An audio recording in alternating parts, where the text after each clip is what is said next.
Thank you, everybody, and welcome this afternoon. Over the past 10, 15, 20 years, there's been a lot of discussion and action on smart cities. Prime Minister Lee, actually, in his address in 2012, talked about Singapore in particular and said, Singapore is not a smart city, but it's a smart nation. And I think that's a very important comment. And it's a great starting point for us here today. As Singapore is a smart city, I'd like us to talk a little bit about Singapore, but then move it more globally to Asia and the globe. And our topic is smart cities, as you know, but it's the impact of smart cities.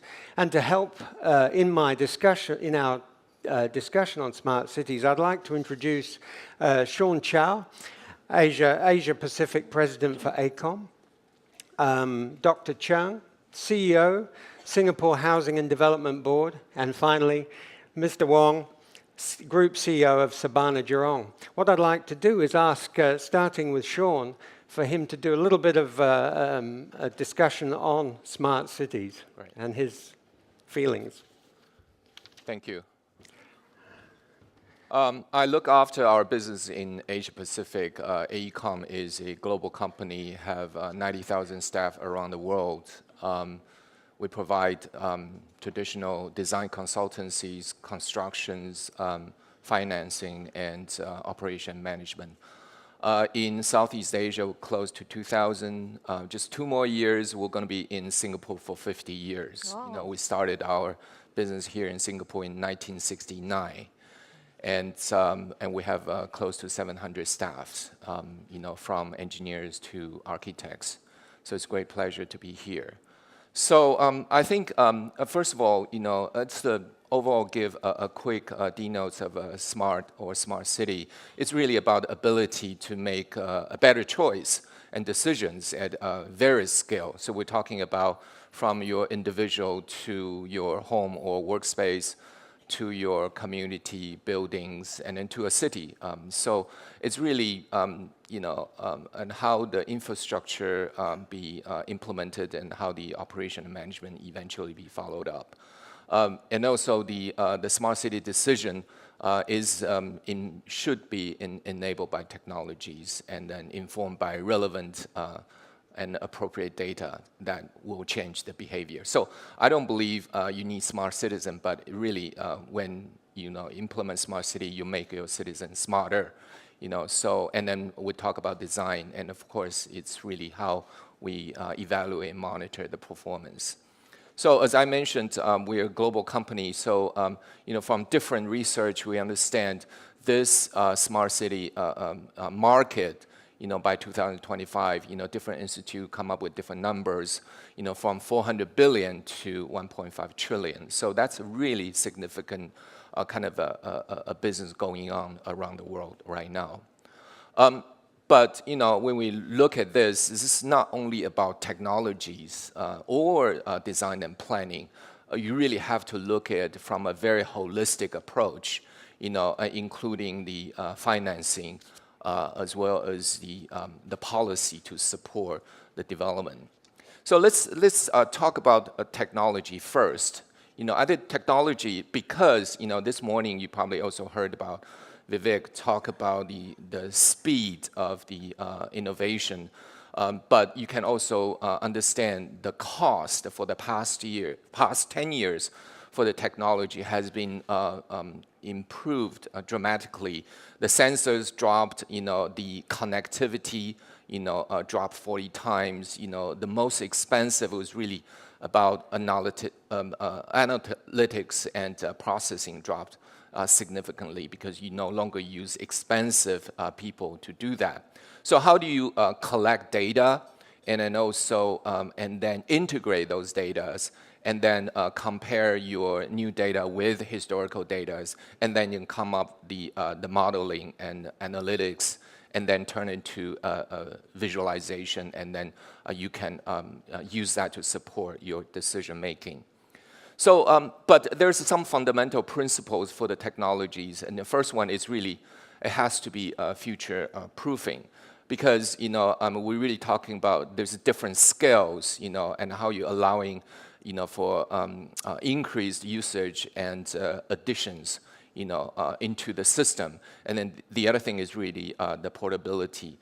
The second is really the openness and the security and how to carry this uninterrupted for the availability, maintainability, and the security. And the last but not least is really how do you make sure the whole implementation is cost effective. So, and then beyond just technology, and we talk about design, is really from the individual's kind of a device in how you integrate the homes, the buildings, to the energy and utilities and the mobilities, and then the public services, as well as the overall city operation, to really kind of have the holistic approach, and then to change the way we live, and then definitely change the way we work and then play. So the most difficult part at this time, is really how to, it's not about only ideas, I mean, it's really how to put idea into actions. And then I think financing is very, very critical. So, and then really how to find the, we call it triple bottom line, is really have the investment to, against the impacts of economics, equity, and the environment. Everybody is familiar with the PPP, but there's also, different way to finance, like green bonds. World Bank, since 2008, they already issued about 10 billion green bonds, with 130 transactions and in 18 currencies. So definitely that's one way we can do financing. The other thing is really, I think the ultimate goal is really make our citizens, as a priority, and then to focus how to improve our people's life. I think maybe later, I think Dr. Cheong will talk about, how the policy has to collaborate with the whole movement, because the land use has to be changed, the building code has to be changed, and then a lot of policy needs to quickly adopt the technologies change as well. And then that really helped establish the resiliency policy and endure the shocks and the strains. So look at city as a system, and then definitely there's different components. We talk about the impact for real estate is really, in the future, I think when the smart city is properly implemented, the first one, definitely the process will be changed. It will be much more integrated, approach. And then second thing is you will have a much higher performance building, and then you will have a much more predictive and prescriptive maintenance. And last but not least is really you can have a fully integrated community management system in the future. So again, the technology changes so fast. It's a journey. There's no clear ending. So we're really riding the tide together on this journey. So besides imagination, I think we really have to focus on how to deliver. So we really here for this conference, I believe we need to understand, the future, or, have the courage to imagine the future, to think further, bolder, and in a much more integrated way.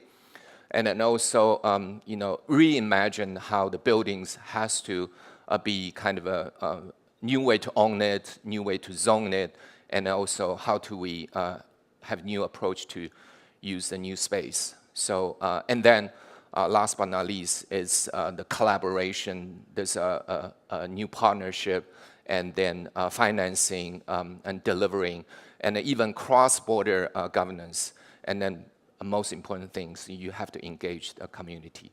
So that's my short comments, and looking forward to our discussion later. Thank you, Cheong. Thank you. Dr. Cheong? The clicker is on. Hi, good afternoon. It's always hard to speak after lunch, so feel free to stand up if you need to. Since you're in Singapore, I thought I'll talk a little bit about Singapore and what we've been trying to do. So just as a start, to set the context of what's this smart nation that we're trying to achieve. The goals are really about people. It's really not about technology, trying to achieve better living, more opportunities, stronger communities. And we're going to focus smart in Singapore as a start on 5 domains. I'm not going to read it out. But the government needs to come in with key enablers to facilitate this. So what we hope to do is to do a national digital platform, which will give value as a value creation platform. And we want to build very deep digital capabilities in digital governance. We want to support R&D. We want to build industry capabilities and really nurture talent and manpower. Now, how do we get started? Well, to get mobilized, we've recently restructured and we put the whole Smart Nation effort under the Prime Minister's office. I'm not going to go into detail, but it will be headed by the Deputy Prime Minister, and all the agencies will report to this group to drive the effort. Where are we now today? Well, we're doing a lot of experimenting. I don't think we have all the answers in transport. It's on urban logistics. We're even looking at drones delivery. Where's the highway for the drones? We're doing a lot of data analytics. Of course, for transport, you can do a lot, and we talked a lot about self-driving cars. We are looking at the economy, looking at digital, creating digital economy jobs, tech solutions for higher productivity, many, many innovation test beds, and fintech regulatory sandboxes. Health and services, well, we are developing a health hub, centralized record systems. We're looking at, in fact, this is already done, an automated pharmacy. The robots actually collect your prescription, and telehealth. And for citizens, this is very important for the public sector, it's about giving a lot of citizen services. We're looking at building things like the National Digital Identity, e-payment platforms, and then looking at moments of life. What do the citizen go through during his life, and how can we make that seamless, from giving birth, marriage, your kids going to school here is very important, and even death. How do we make that process all very seamless? Now, I'm going to talk about what we do in the Public Housing Authority. We house about 80% of the resident population in 1 million flats in 26 towns. So it's obvious that for the domain on home and environment, it should be tested in HDB. And we have 3 live test beds in Yuhua, which is a very old estate, Punggol, which is an estate under construction, and Tengah, which is a greenfield site. What is it about? Well, really for us, again, technology is only an enabler, because we have a roadmap and we want better living in our towns. And these are the objectives. And what's going smarter? Why do we even want to be smart? It's all about livability. It's all about reliable estate services. We want to stretch the sustainability targets which we have for our towns, and we want to meet the residents' changing needs. So we are going to focus on 4 domains in the HDB Smart Town Framework: in smart planning, smart environment, smart estate, and smart living. And we are now building the enabling infrastructure so that we can build livable, efficient, sustainable, and safe towns. These are public housing towns, social housing. We're not talking about private housing. So what's smart planning? We use a lot of computer models to help us to design and to plan our towns so that the environmental performance is very good and we can meet our sustainability objectives. I'm not going to go into detail. It's a 3-hour talk if I do all this. But believe us, we're doing all this and we're building all these models. It helps us to plan better. We've also developed a very interesting program called CAVI, City Application Visual Interface, which helps us to optimize all the sustainability initiatives. Lots of people have lots of sustainability initiatives, but when you put them together, how do you choose? Because there's always a trade-off. You do one thing and then the energy costs go out, right? So you have a pneumatic waste, which is great, but it uses a lot of energy. So this program actually helps us to optimize for cost effectiveness. I think it might be the first one in the world. We developed this with EDF Viola, and we did it over about 2.5 to 3 years, and we're applying it now. Data, very important for the planner. We have lots of data in petabytes. That's 15 zeros. We have those available.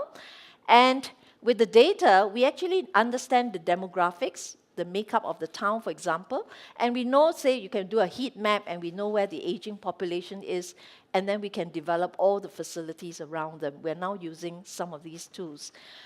Smart environment is about sensing the environment and what do you do with the data, humidity, heat, etc. I'm not going to go to this. We're building a national sensor network for the country. Smart estates.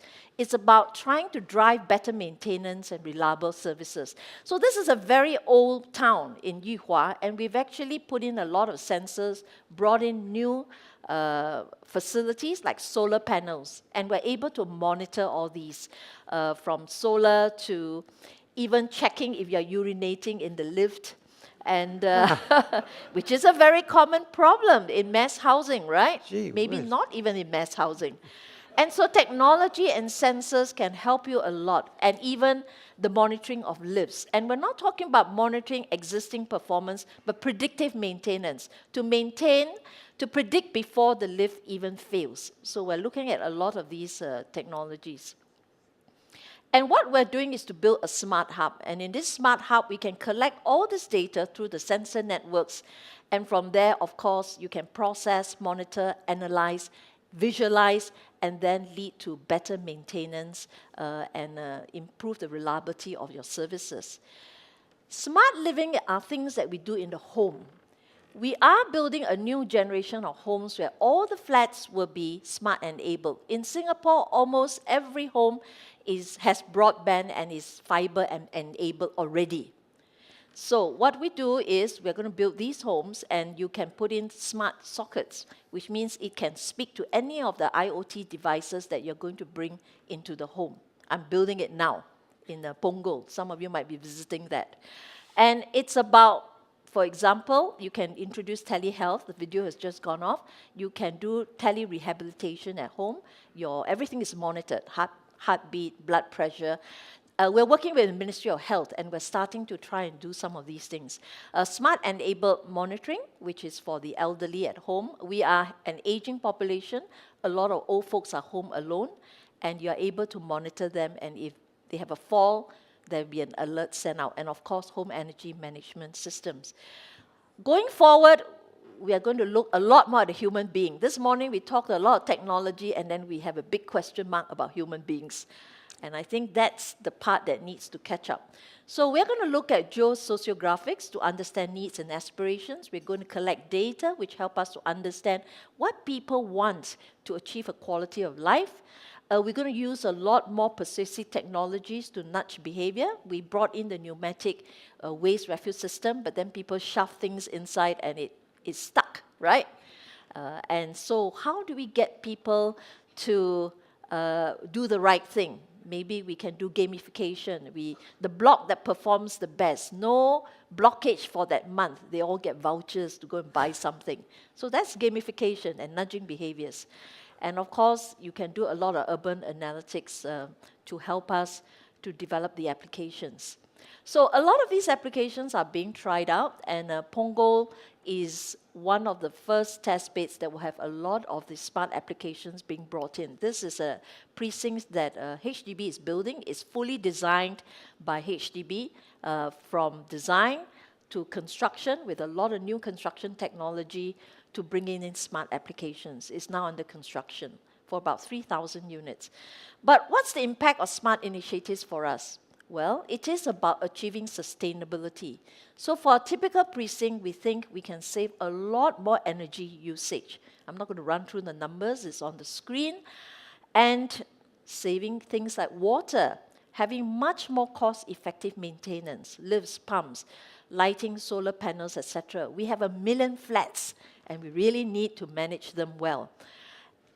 And of course, again, smart pneumatic refuse. Why do we want to use the pneumatic refuse system? Because of labor shortage. We cannot rely on foreign labor. So we have to use technology to overcome this. And it will reduce manpower by 70%. And at the end of the day, it's all about people. Convenience and safety of the elderly, reliable services, lower utility costs, better environment for them.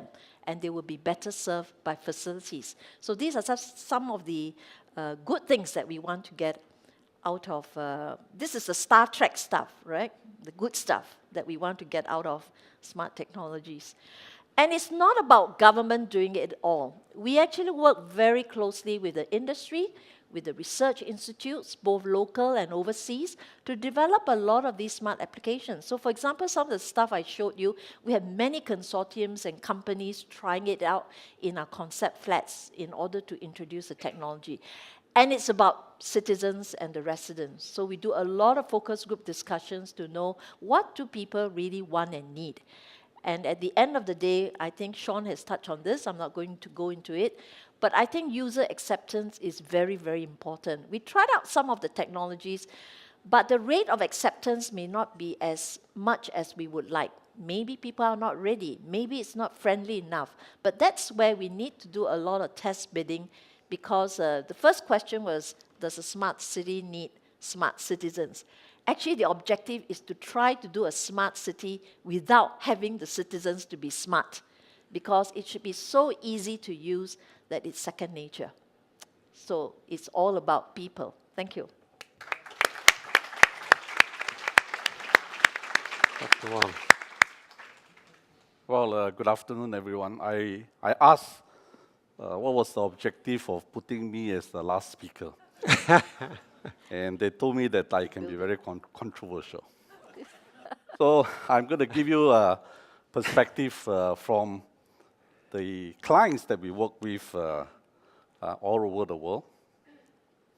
As you can see today, we cover the entire globe. And a lot of our clients comes to Singapore and look at what Dr. Cheong has achieved. And they want us to duplicate, in their cities, whether it's a private developer or a government agencies. Yeah. So I'm going to give you our perspective of the smart city. I reckon today the concept of smart city in terms of its advantages, everybody knows. Yeah. I like all governments in the world today, everyone is having policies to encourage babies, but none so far have been successful. Yeah, you look at China. China is facing a declining population. Yeah, lately, it has relaxed its policy, but nobody is still giving birth. And so is Singapore. So I think the concept of pushing for smart city all over the world really needs some soul searching. And I guess, just like bring out babies, yeah, it takes a lot to groom a baby into a good citizen, yeah, with the right ethics and the right attitudes and the right motivation. Yeah. It takes a lot, and it's not just like Dr. Cheong says and Sean says. It's not just the private sector. It's a collaboration between every one of us. So what's needed for the private sector? I guess, Dr. Cheong mentioned that some of the features have been introduced as a pilot, and I found to be not, so widely used. Yeah. Why is that so? Why is that the private sector not coming through in terms of the usage? And I guess, we detect there's really a disconnect between push by countries to have a smart nation, push by developers to have smart building, and a push by the house owner to have smart homes. Yeah. And that basically comes down to three basic questions. One is cost. How much does it cost to install this? Yeah. And who is going to finally bear that cost? Yeah. In Singapore, we are very fortunate to have a very forward-looking government who has gone ahead to put in some of this basic infrastructure. Today, Surbana, Jurong monitors all the 25,000 lifts in all our HDB estate. Yeah. And that was put in way before. Yeah. Second question that a lot of us have to ask is, what about technology risks? Yeah. As you know, technology is moving at such a fast speed. Yeah. And if you put in technology today, it could be obsolete by the time you implement it. Yeah, that's our predicament. Yeah, a lot of the things that we are now experimenting with, in time to come, we will be obsolete. How do we overcome that? Yeah. And the last is, of course, from the private sector, how will it impact our returns? Yeah. And that, to us, is the driving point. Yeah.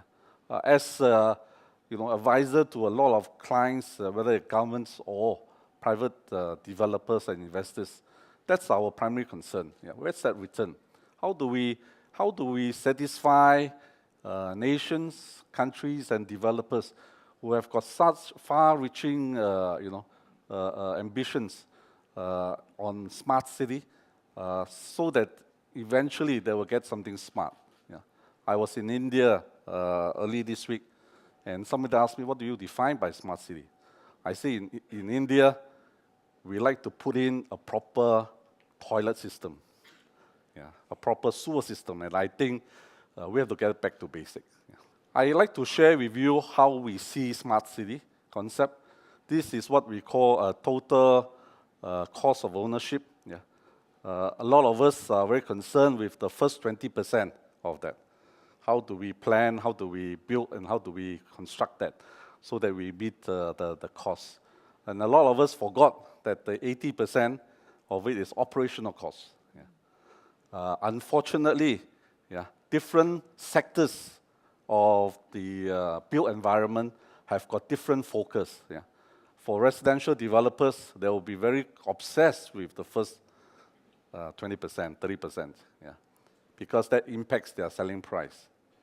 But for commercial institution and infrastructure assets, they are more concerned with the OPEX cost, because OPEX can be a larger part than the initial construction costs. Yeah.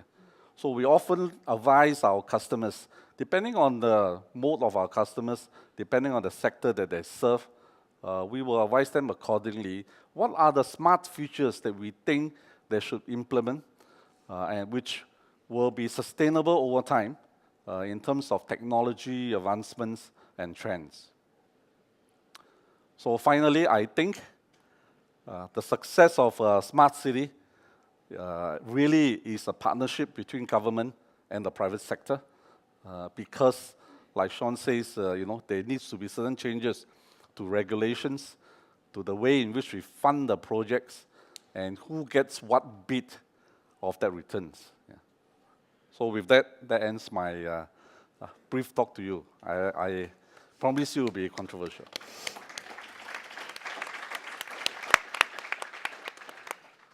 Well, thank you very much. That was fantastic. We've got about 17 minutes left, and I would like to ask one question to start with. Dr. Cheong, you're developing a lot of smart cities, and Singapore is well ahead, I think, of the rest of the world. How are you? How you're building new ones? So that's maybe easier to bring in some of this IT and actually change the environment. What about the existing properties that you've had? You said you've got a million apartments in Singapore. How are you doing that? Right. Actually, it's not about just building the new. If you recall the slide that I had, there are actually 3 test bits. The first test bit we did was actually in a very old estate called Yuhua. When we put in a lot of the sustainability initiatives, we wanted to enhance the performance of the sustainability initiatives, and then we put in the smart applications to help to enhance that. So for example, when we put in the pneumatic waste refuse system into a very old estate, and we got rid of all the smelly bins, that were there, what we are doing is we put in sensors to the smart chutes, and we're able to monitor the amount of rubbish collected. Why is this important? Because, and these are old estates, so maybe the way in which we do contracting in the collection of rubbish needs to be changed, because every day we get the rubbish truck come in around to collect rubbish. Well, at least that happens in Singapore. I know in some places it's once a week, but here it's every day. But maybe the contracting system could be changed such that you only collect when you know the waste has reached, say, 80% volume, and then the truck comes around, and then you can optimize manpower and labor. So I'm saying that even in the old estates, you can go back and retrofit. The important thing is the gateway. So we actually had an exercise where we had a lot of companies come together and they worked in consortiums to bring in the smart gateway and the applications into homes that are old, not new. That's how we started. And then from there, you have real human beings which give you a feedback. Because if you build in a greenfield site, actually it's very dangerous. We all sit here and think this is how people will behave, and we're going to give them all these wonderful smart applications. And then they may not use it, or they may find it very unfriendly. So that's why the test bed, we started off with an old town with real people in it. And from the learning of what worked and what didn't work, we are going to transport that now into the things that we're constructing and into the new greenfield sites. Actually, if I may interject, Sure. I think our experience with introducing new technology to existing built environment assets has always been that you are fighting with the old habits of people. To us, a major part of the exercise, besides designing and putting in, will be to re-educate, the users themselves. Yeah. The problem in Singapore, I think some of you will know that a lot of our Singaporean households have employed mates, and they come in with really no knowledge. So a common thing is that they will throw pots and pans into the refuge system, and that costs us a clock. Yeah. And to unclock it costs a lot of money. Yeah. So I think part and parcel of introducing new technology in smart city has always been the re-education of our existing users to the new things that they have to do. For example, the bigger items needs to be brought to a central collection bin, rather than to be thrown into that chute. So that to us is the biggest problem. How to run exercises and educational things for the different groups of people that you cater to. So I just want to add one comment. Yeah. We didn't talk a lot about behavioral science. I mean, this morning we talked a lot about technology, but looking at it now, I mean, having had the experience of working on some of this stuff, we really need the behavioral scientists. So it's about both technology and engineering together with the social scientists who comes in and tries and understand behavior. Because at the end of the day, we are not designing for the techie. We're designing for the common person People, yes. who may not be techies, Yes. So I think that's important. I think the other thing is very important is we use smart city. Again, it's not about technology. I think we should use technology to redefine the sustainabilities. I think that's very critical, because I remember many years ago we had a UI conference in Shanghai. At that time we still talk about green approach or green buildings, but I think now it's way beyond just green buildings or green. You really have to redefine what's the future sustainability. It's really use less to provide more. You should continue to push for resiliencies, because particularly in Asia, the natural disaster, how can we really prevent that to save people's life, And then how to co-share the space, co-share the resources, and then also have a better connectivity, not only just road and bridge, driverless cars, but really, push the digital mobilities, because in Asia, more people have mobile phones than the rest of the world. That's something we really have to take advantage. Like we're doing smart cities in India. It's not only about road, it's really how can you really use the mobile phones to help people have a better life. And then the third thing is really the productivity. How can we make the city much more productive through a smart city? 145 days per person per year wasted on traffic jam in countries like Philippines, Indonesia, and Thailand. So that's about 10% of GDP of those countries. How can we use a smart approach to, or even work at home, telecommuting, so to increase the productivity. And then last but not least is really, when we talk about technology, don't forget every country, every city have their own heritage, culture.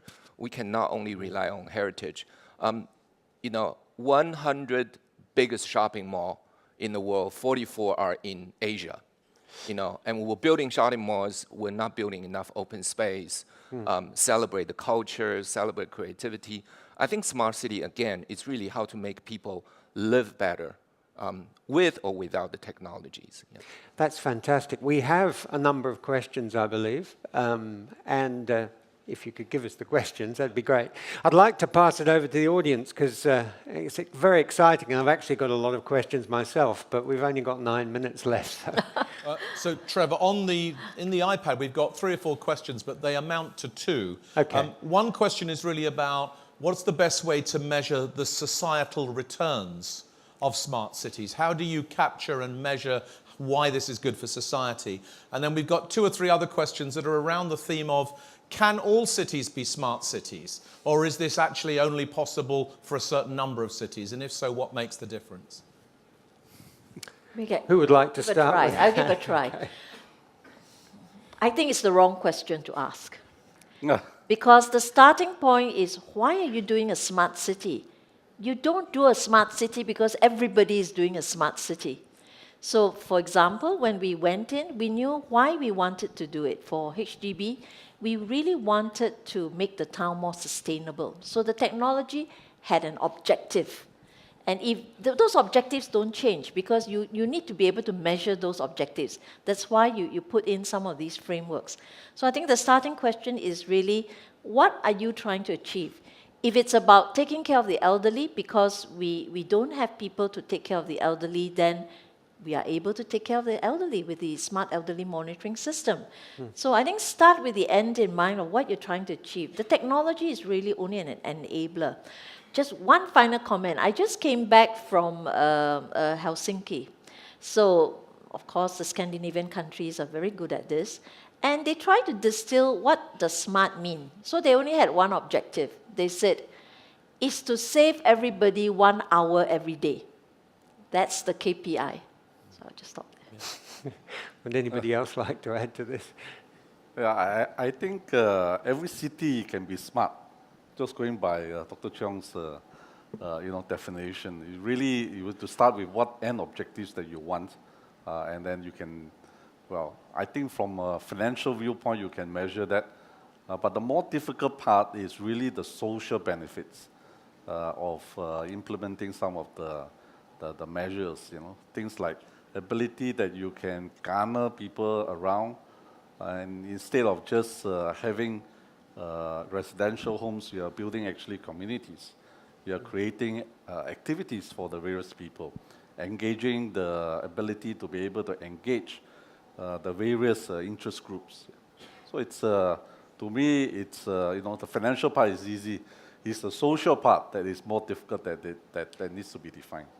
Mr. Wong and Sean, you operate out of Singapore, and I know Singapore is a small nation, powerful nation. They're in Smart control. nation. Small nation. That's right. Sorry. And there's a lot of control and the ability the government, is able to achieve this. What about you both work in China and other Asian cities? How do you find the governments, react to this, and how are you taking part in? I think Singapore government is very unique because it's very progressive. Is very determined, and it's very focused how to make people's life better and to make Singapore much more competitive or continue to be more competitive. Hong Kong is facing a lot of internal challenges. You probably know that for the past couple of years. So a lot of things has been slowing down.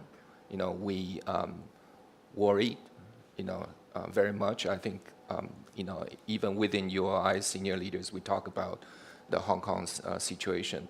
But now, if you really look at Hong Kong, I think Hong Kong's competitiveness is really no longer just take resource from Hong Kong itself, but really now they have this new idea about the Big Bay Area. Yes, combine the Shenzhen, Guangzhou, Zhuhai, Macau. I think that's really the Hong Kong's future. And then probably, Singapore need to worry about it, because I think Singapore has less resources if you really look at that competitiveness. But then in China, every city is competing with each other. Some of the city trying to be more global, some of the city trying to be more like a first tier. So, and then, of course, in China, there's a different determination. One thing is very, very impressive is the speed of the innovation. You know, they're so fast, and then that's very, very hard to catch because they have so much resources, they have so much human resources to support that. And then that will drive the change of the society in no time. So that's something we need to find ways to catch up.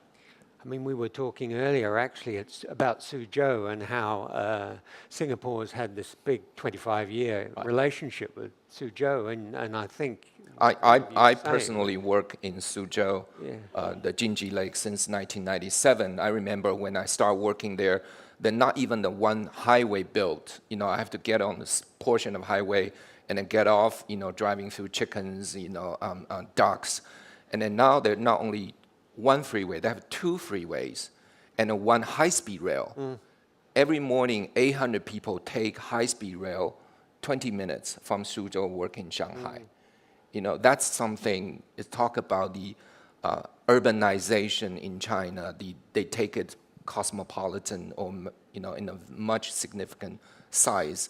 And then you talk about the new approach for Beijing, they're building a new city, then talk about the Hong Kong's big Bay Area. So now they realize you can't really work on one city. You really have to group them together and they have a better infrastructure to connect them. Do you think governments, this is a question to anybody, do you think governments need to, are sometimes have constraints in funding and really their drive is less about smart cities and more about solving instant problems, and it's easier for commercial developers to take the lead? Well, Trevor, we are working on 2 smart cities now, one in India and one in Philippines. And I can tell you, to implement such policies really need strong political will and a very strong commitment from the private developer. Without these two, it is very difficult. Right. I mean, it's pure impossible. Yeah. Like 3D printing construction. You know, we're talking about print a house, but the current building code doesn't allow that. You know, you can demonstrate, we can print a house in a certain amount of time with a certain amount of material on site, but the building code doesn't approve it. So you have to, fundamental change a lot of things. And the other complication you get when you get out to some of the third world cities is that there's a lot of Western interest groups. Yeah, and you really also need to take some thought about how to satisfy their vested interests in the whole collective of things. Yeah. If you don't do that, none of your designs or policies or engineering will be able to implement. Right. I do have one more question, and this is about flexibility. I think Dr. Wong, you brought this up, Mr. Wong, you brought this up, that there needs to be flexibility in change of, technology is changing so fast. How in 1 minute can you, do you see how you can build in flexibility for change? I think the important part for smart city implementation is really collaboration with the equipment manufacturers, the software and the hardware that's needed to drive this implementation. Because you need to know what is that new trend that's going to come up and how does this new trend affect some of the recommendations or the design or the engineering that you're going to do. Yeah. If you don't have an idea of where it is going, what sort of changes in technology, you will probably end up with a solution which, when you are, to implement it, you will be obsolete. So to us, collaboration with the different people, different industry, is very, very important. Yeah, and this is a new trend going forward for the line of work that we are in. Can I just say one point which is not touched on this morning? Everyone talks about how do you future-proof. It is a real challenge because we really don't know where it's going. But I think there is one very important thing we need to do, and this is what governments should do with the industry, is to develop the protocols and the standards. There is no real standard in the world. There are only alliances, right? So it's like Blu-ray versus some other CD, and you have to compete, and you don't know who will dominate. So one of the things that we are trying to do now is, as we try and develop some of these smart towns, we are working to develop standards. Standards with the industry, standards that will be in the codes, so that all manufacturers will know that if you follow these standards, there's interoperability of all gadgets.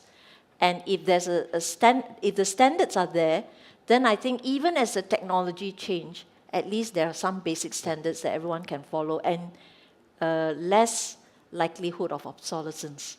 I totally Thank you, agree Dr. with Chiao. Right. I have a lot of questions, and I'm sure everybody else does, but we have to finish now. So maybe we can just thank the panelists.